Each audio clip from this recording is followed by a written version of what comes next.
go!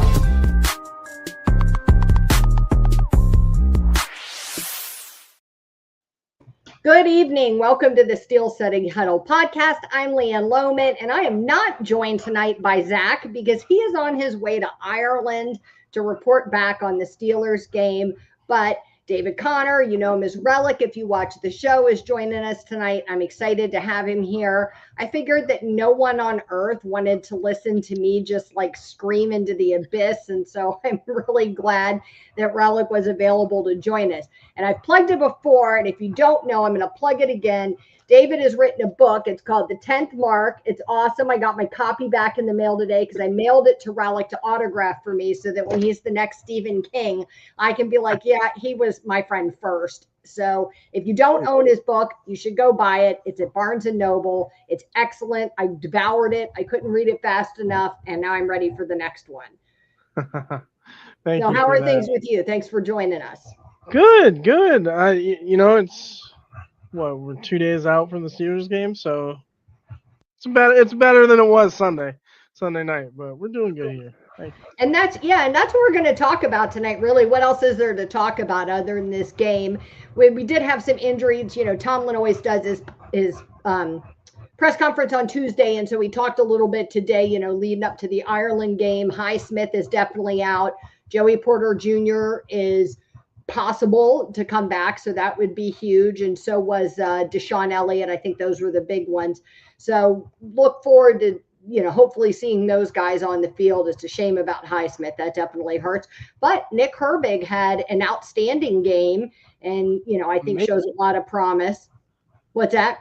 Amazing game. Yeah, really just an amazing game. He's definitely stepping up, and so makes you feel a little bit better. You don't want to see Alex out, but it does make you feel a little bit better about it.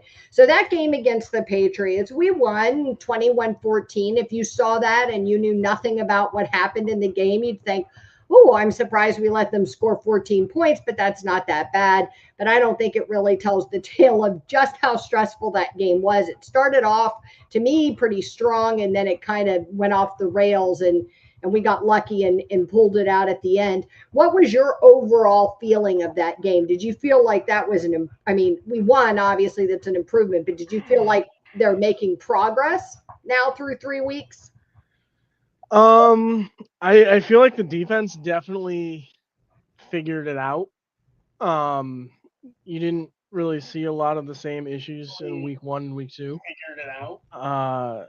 As far as offense, maybe some trending upwards. I mean, this was our second first drive touchdown of the season. Yeah, which is nice because the last couple of years we haven't had too many of those. Back-to-back touchdowns. That's good. But then we kind of hit some waves for a while. For a good while, we hit some waves. But let's talk about that. Let's talk about those kind of, usually Zach and I talk about the offense, talk about the defense, kind of talk about those winners and losers.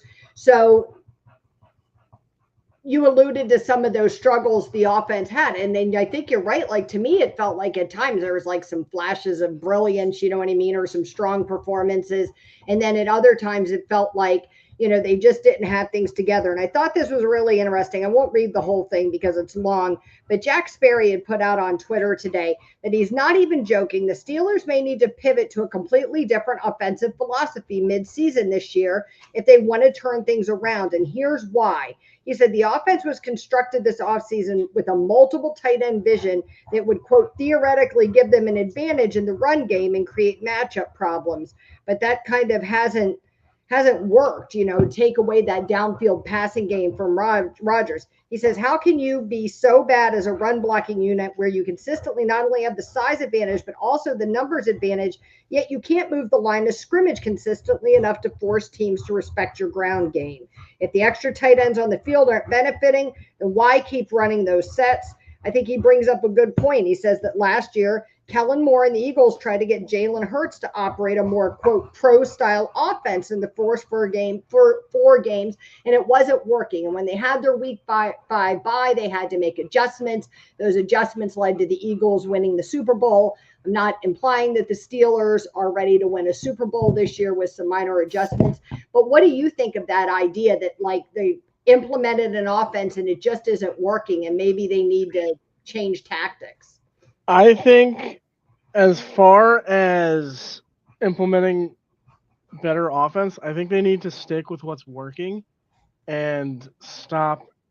I mean, you see it. You see almost the second half of the second quarter and the all third quarter, you saw dump offs behind the line of scrimmage. I mean, I think we had 5 of the same type of play where we're just quickly throwing to Warren, and he's behind the line of scrimmage, but he's still behind Aaron Rodgers on the line if you look at it, and he's getting blown up every single time, and it's like the defense knows it's coming.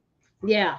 And it's a very reminiscent of 2022 Steelers jet sweep. And we're just doing it too much. And I think if we stick with what's working, the quick pass to the sideline, getting Darnell Washington, Pat Freiermuth, Johnny Smith up the middle. Hell, even if we just did some zigzags, we have the people to do it, but we're just not. Yeah. And the running game is atrocious. Jalen's doing what he can. You can't blame Jalen Warren. No, it's not him. Like, I thought he was a clear winner. Like, if you have winners and losers for the game, like, he was clearly a winner for this week 3 game. Like, it's not him.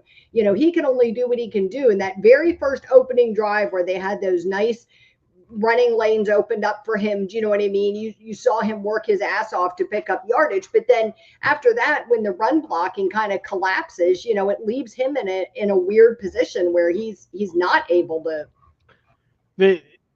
My view on the run game is Jalen Warren has proven in the last few years that he can be your number 1 running back.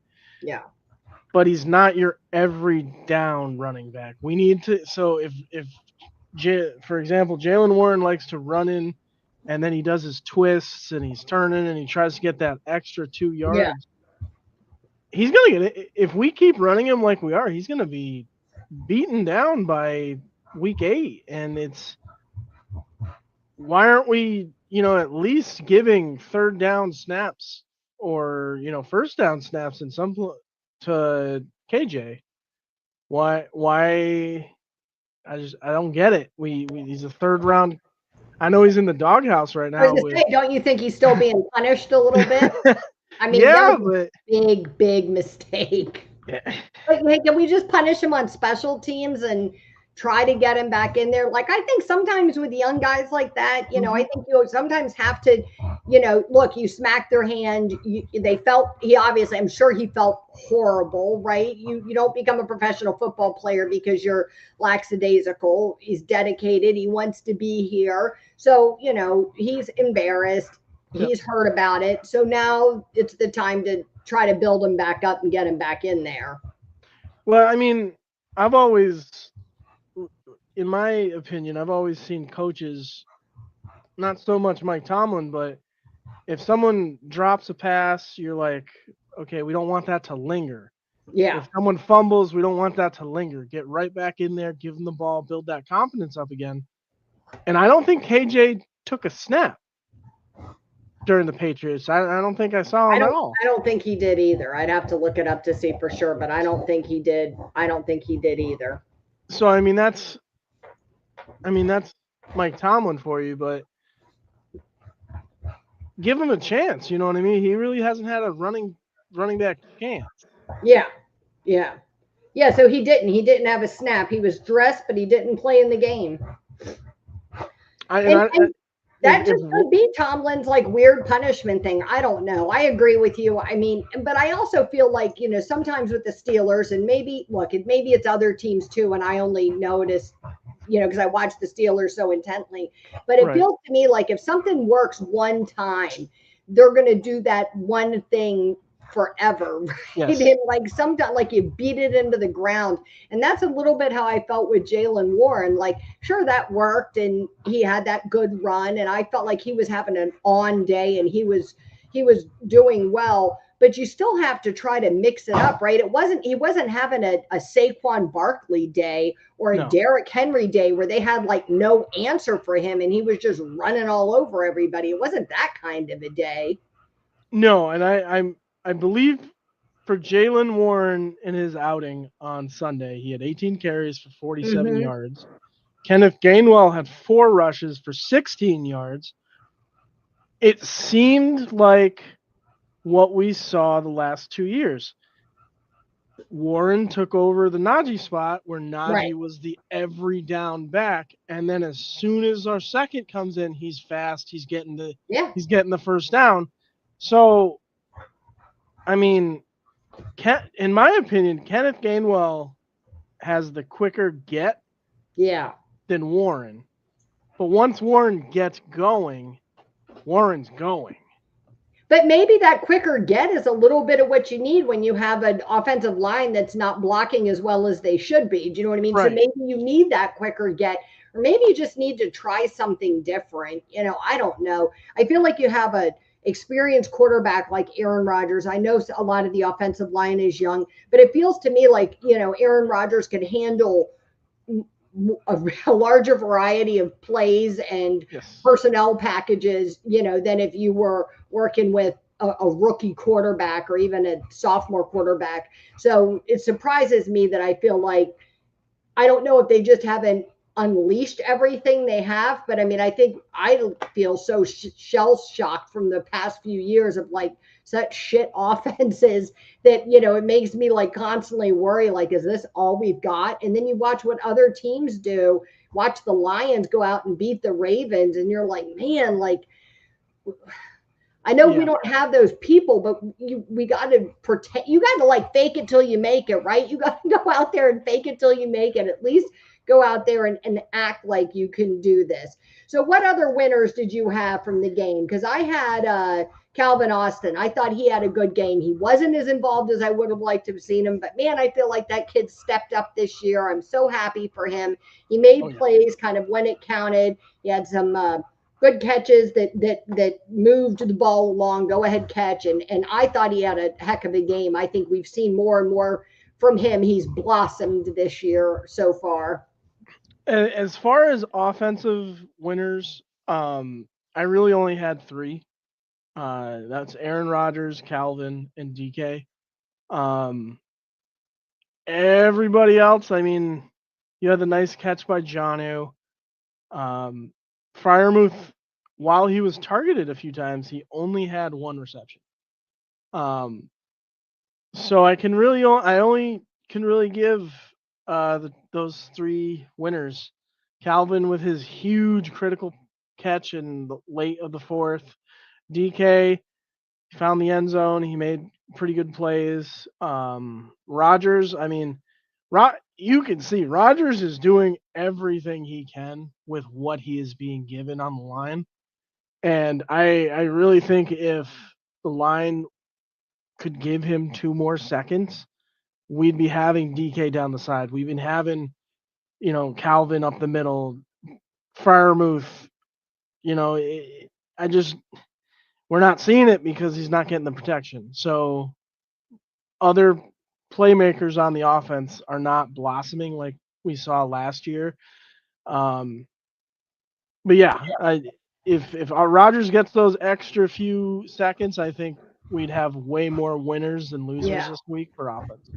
I was surprised at some of his decision making. I don't know if he was rushed a little bit, which could have been. I mean, I feel like all those things are a little chicken and the egg, but that interception was gut wrenching. I mean, Yeah. the Spillane, I mean, that was just gut wrenching. So it felt like there was some things like that, like his accuracy wasn't as good as you expect to see from Aaron Rodgers. And it felt to me like some of his decision making wasn't as good. But then I also felt like, well, he's being rushed a lot, you know, and now you're being rushed and now you're expecting to be rushed or you're expecting to be sacked or you're expecting to be pressured.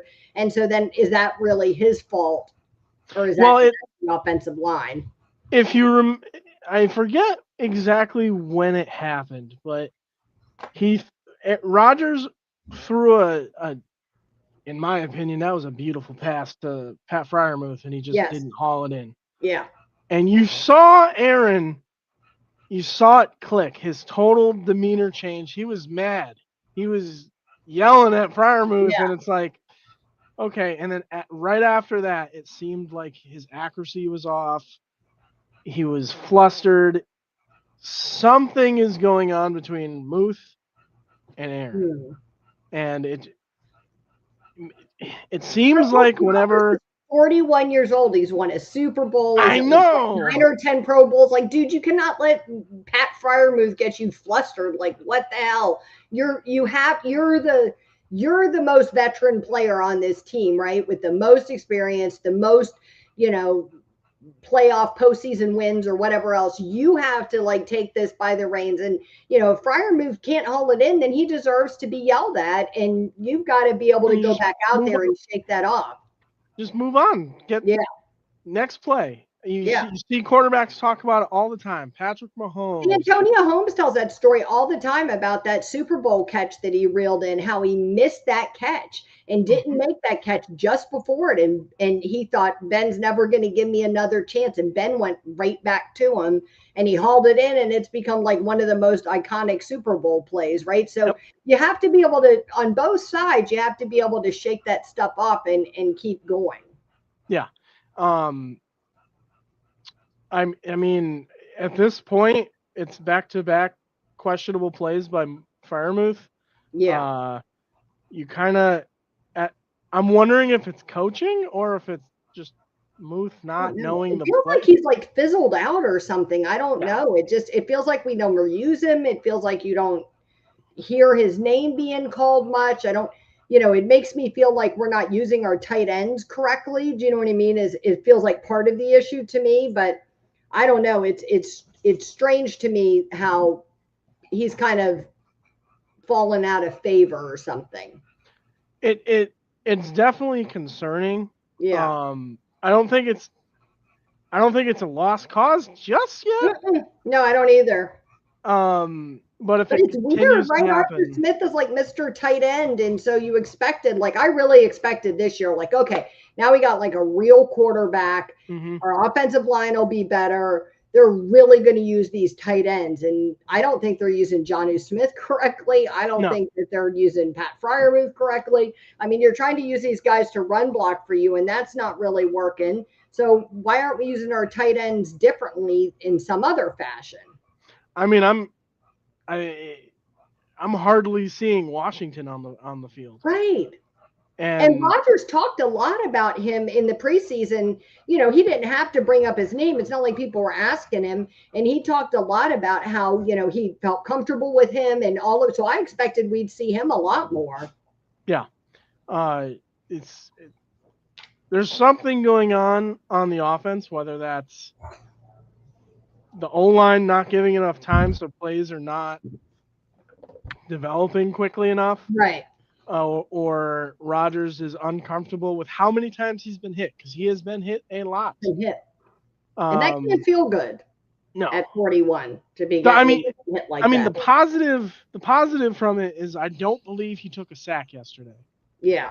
So I mean, I guess O-line positive right there, but he's taken a lot of hits. He's 41 years old. He doesn't need to be taking a lot of hits. Every time he gets hit, I feel like he's gonna crumble. I will say, yesterday I saw Rodgers get hit, and then Broderick came over and was like, "I'm gonna help you up." When nobody else did, Broderick came over and helped him up, which was nice to see. But that line that line bothers me. Broderick is improving. Like, I know he's not where he needs to be yet, but to me, like, he's taken baby steps forward, which is somewhat encouraging. Do you know what I mean? Yep. But it reminds me of like what happened with the defense at the end of the year last year, where the defensive line kind of fell apart. It feels like the offensive line is starting out in that place where they just don't have communication. Do you know what I mean? They're not cohesive. They're not working together in lockstep, and it feels really obvious and painful to watch at times. I think the most alarming issue right now with the O-line is Salamalu. Is that his name? He's getting blown every play. He is just getting destroyed.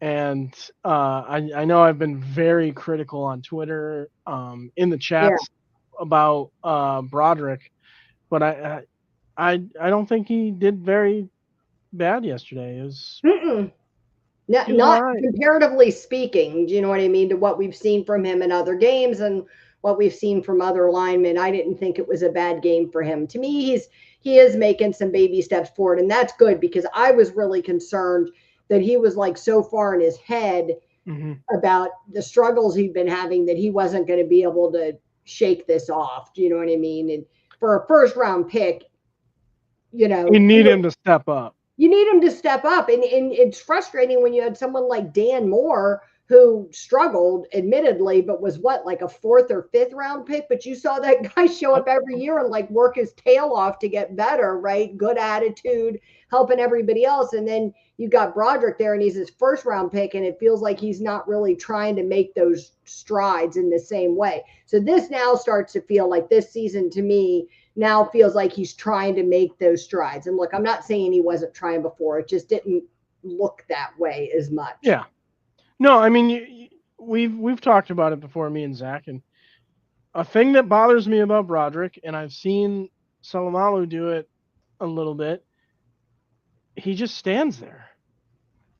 He puts his hands up and he stands there, and he's just like, push him down. Don't just stand there when they don't touch you. Have you seen that video somebody put up on Twitter? It's like a guy outside of like a subway train, and he's got his hands up as the train's going past. It's like, that is literally Broderick Jones. Like, that's literally what he does. You feel like he's just standing there with his hands up, like watching him, like, which way did he go? You know, he's just out of it, man. It's crazy to me. And it's got to be coaching, right? Like, what, like, at this point, like, it's got to be partially, at least, developmental. Like, he's just not there yet. Do you know what I mean? I always say this. I always say this when we talk about Broderick Jones, that when he first started struggling, so like last year or whatever, the year before, I guess it was last year, and Darnell Washington said, like, look, it's a hard thing about playing at Georgia is that, like, everybody on the line around you is so good that you don't have to be, like, at a 10 all the time, right? Because everybody else is, and your opponents are never as good as you are. So you always look amazing. And he said, so it was a big adjustment for guys coming out of Georgia, including himself and including Jones, to come into the NFL, where these people you're playing all the time are as good or better than you are, which is not something they're used to. True. Yeah. Here's Honey says, KJ is the Roman Wilson of 2025. This is an above the neck issue, not an ability thing. Yeah, I would agree that's with that. Possible. I think that's entirely possible. Look, the mistake with the on special teams, Bentley is driving me crazy. Sorry. The mistake. No, you're good. Come in. The mistake on special teams was 100% like an above the neck mistake, right? And then you know that you make a mistake like that, and then you're just in your head no matter what. No, yeah, I get you. Speaking of that comment, where the hell is Roman? What is he? He did not even. I don't even think he was on the field. Yeah, I didn't see him, which surprised me. I don't know where he is. And I felt like he had that good game. Was it week 1? He had a good game, and then it felt like he's kind of dropped off since then. I didn't know you were bringing a squeaky toy in here, sir. This is not going to work. This is not going to work. So let's talk a little bit about the defense and the kind of winners and losers from the defense. And I mean, you can't even talk about this without talking about how amazing Cam Hayward was in this game. He looked like old Cam. Was responsible for like 2 or 3 of their 5 takeaways, which was unbelievable. The takeaways. He tipped that ball. That was then, from Brandon Eccles, so that kept the score down. He knocked that other ball out of Ramondre Stevenson's hands right before the goal line. I mean, he was just, Captain Cam was on fire. Cam earned his incentives this year from that game alone. I've been calling it on Twitter, waiting for him to, pop up, and boy, did he pop up. What was he? 6 tackles, 3 solos, 1 sack, pass deflect, and 1 QB hit. He looked, 5 years younger at least on that game. He surprised me. He popped out real quick on that game, and I was not expecting him to pop out like he did. He had a phenomenal game, and I was, concerned because I don't think we necessarily saw that earlier. And so it's good to see that, because I do believe that he's like a spark for that defense, and hopefully he can kind of help to continue to, help those other guys improve and grow and gel and all of those things, because it was just a phenomenal game for him. As far as defensive winners go, I had a few. I mean, there was a lot of high spots with this defense yesterday, or on Sunday.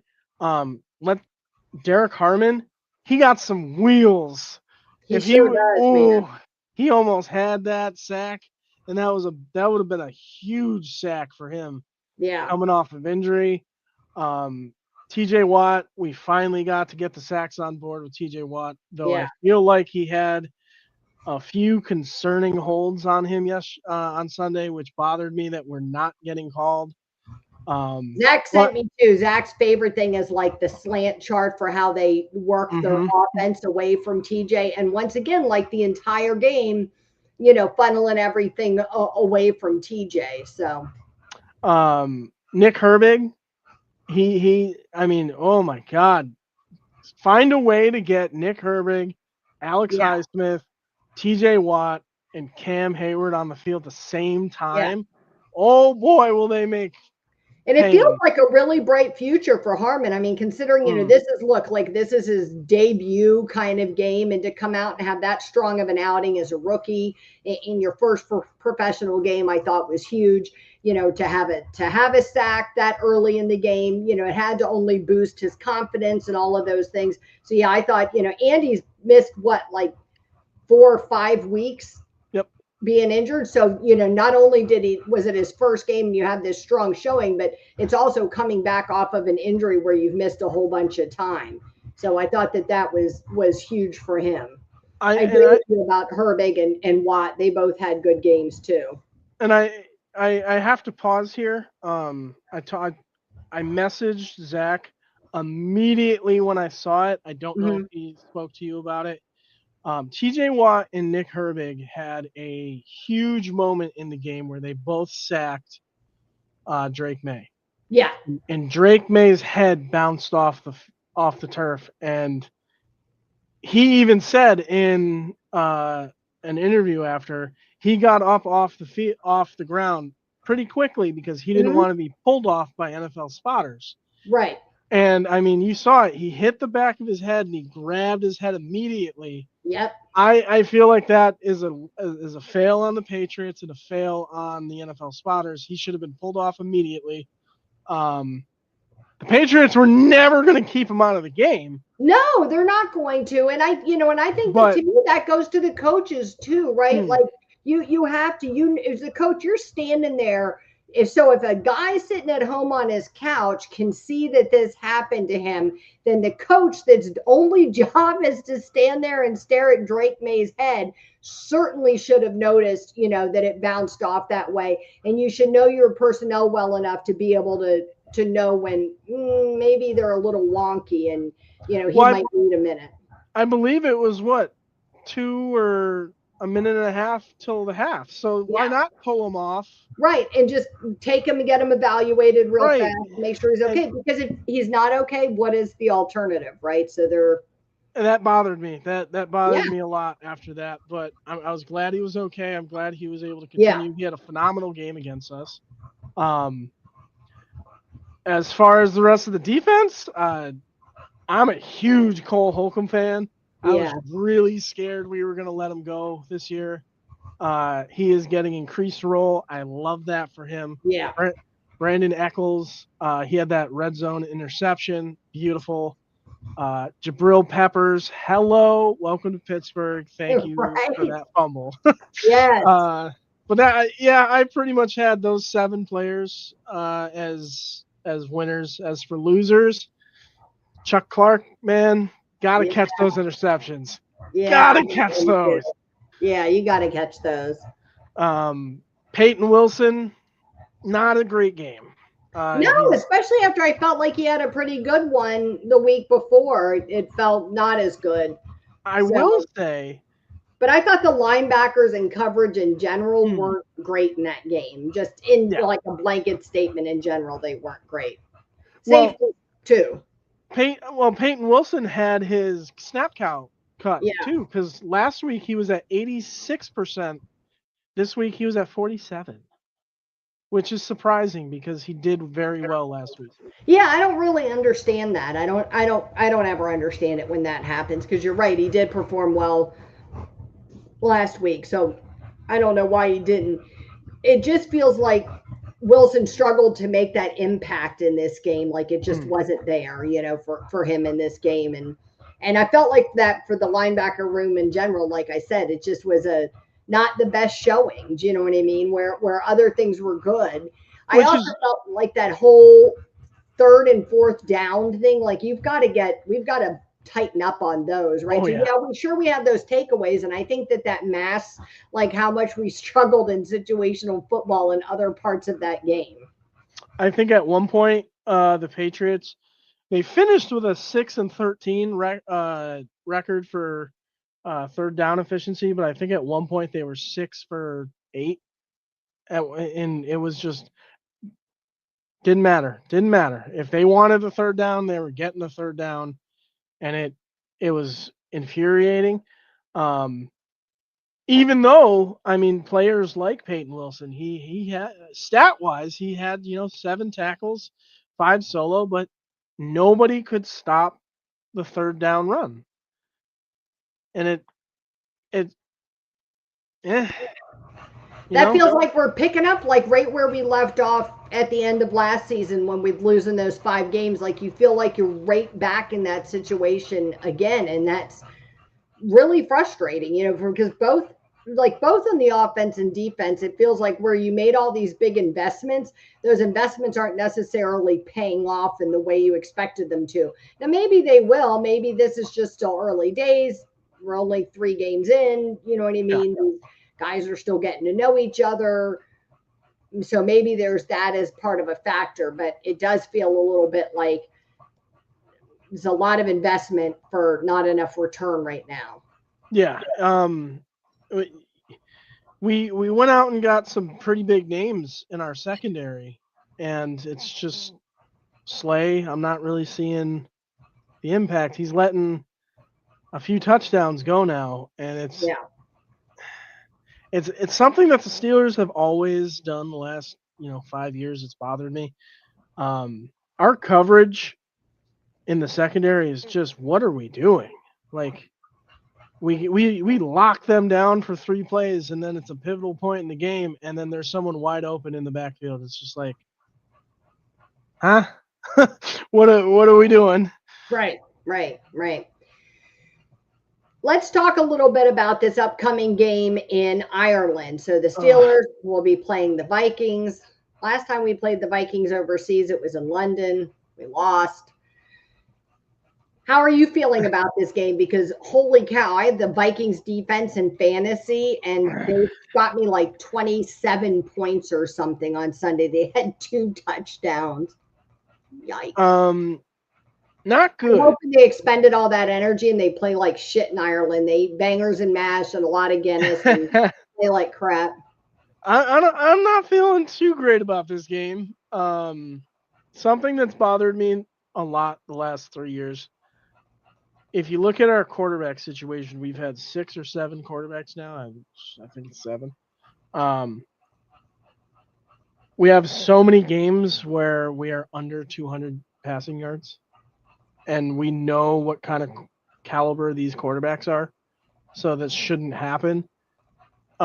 If we play the first 2 quarters, if we play like we did the first 2 quarters, this is going to be a close game, and I think we may have the defense to win.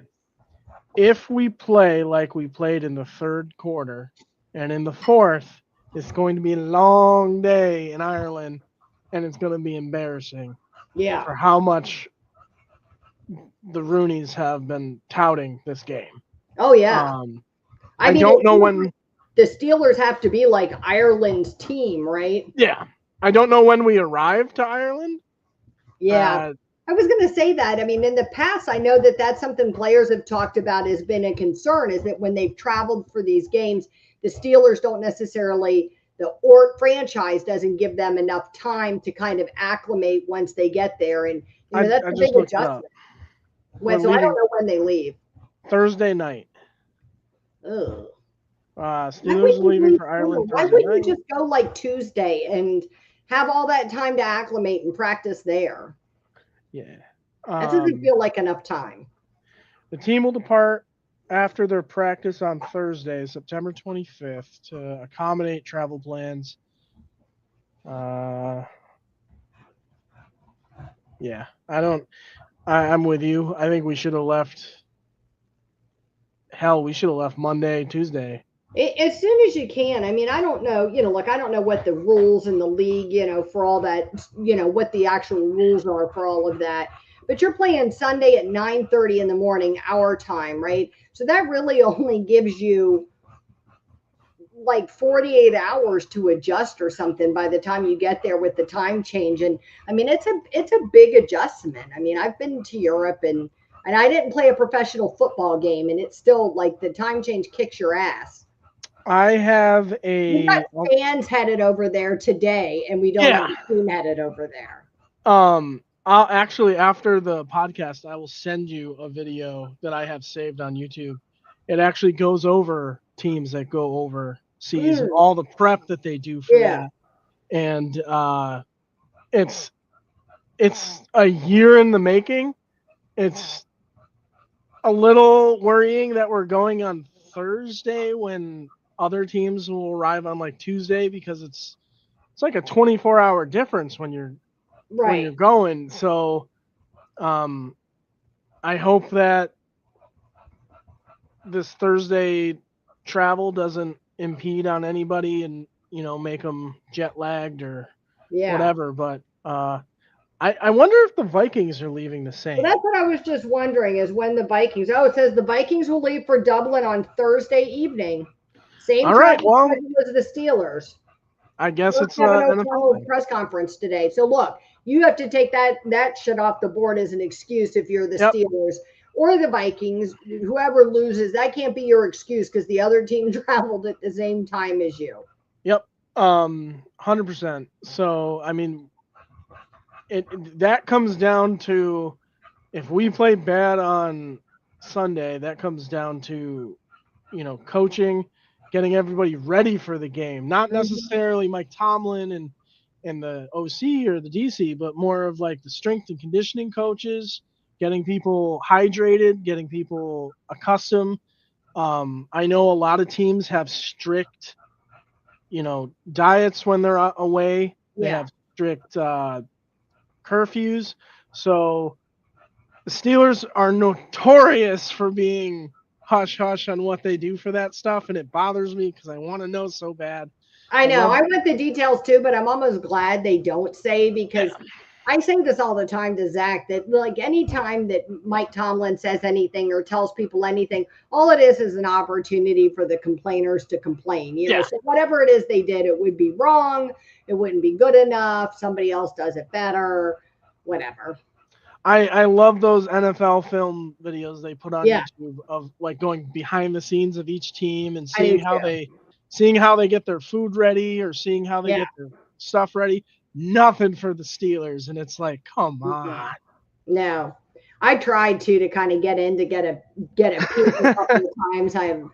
I got as close as seeing what goes on at St. Vincent's for training camp, but that was about as close as I could get. Nothing at UPMC. They don't want that stuff out there. How do you feel about the Steelers matchup against the Vikings? Like other than just the travel and all of those things, how do you feel about the matchup against these teams, especially with JJ McCarthy not playing? I don't know. I haven't really kept tabs on the Vikings. I know they did really well this last week. As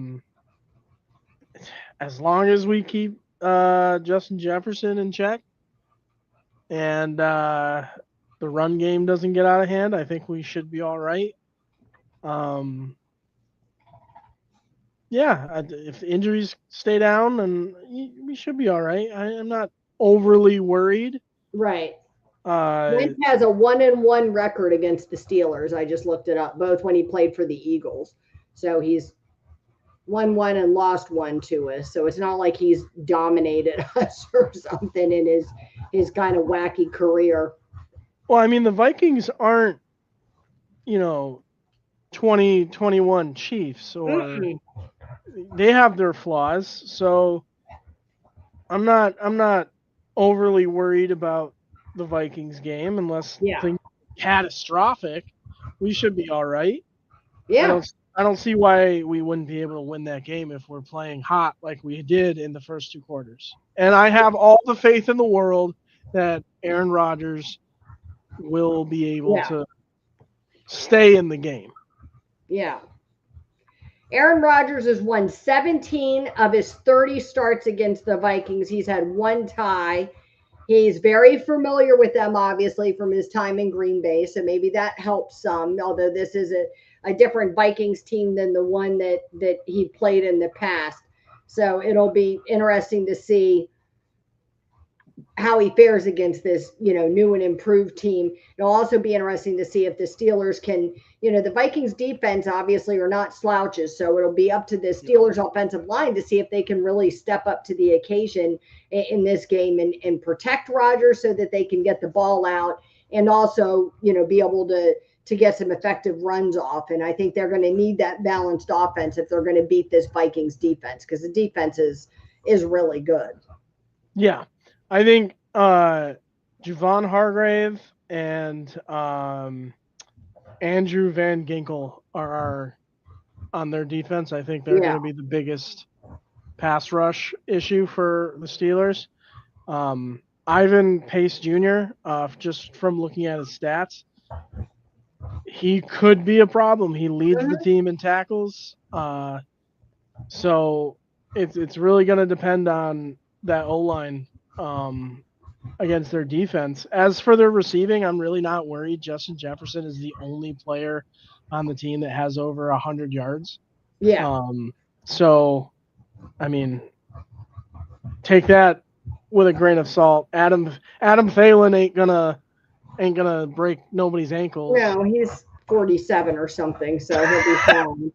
Yeah, and Jefferson is a serious, he's seriously talented, but I don't think he's,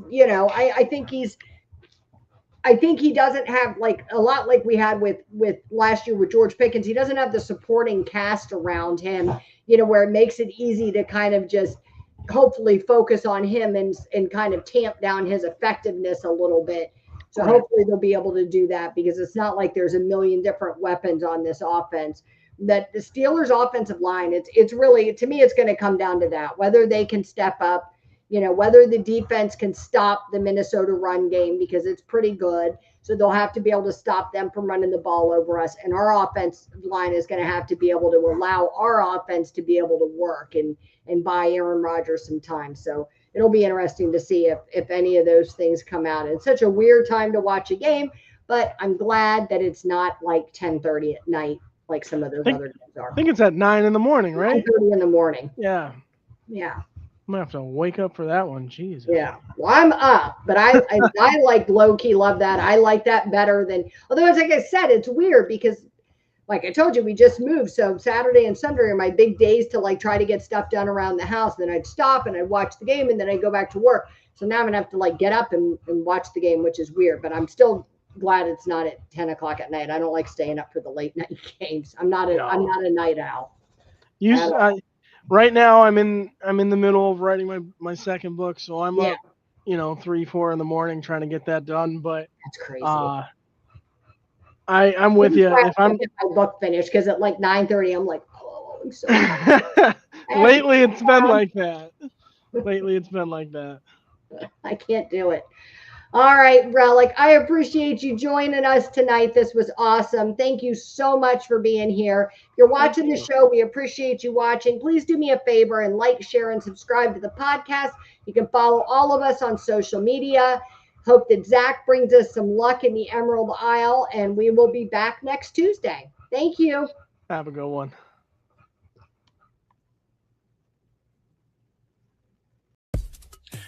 LeeAnn and Zach would like to thank you for tuning in to the Steel City Huddle podcast. Don't forget to like, share, and subscribe so you don't miss a thing.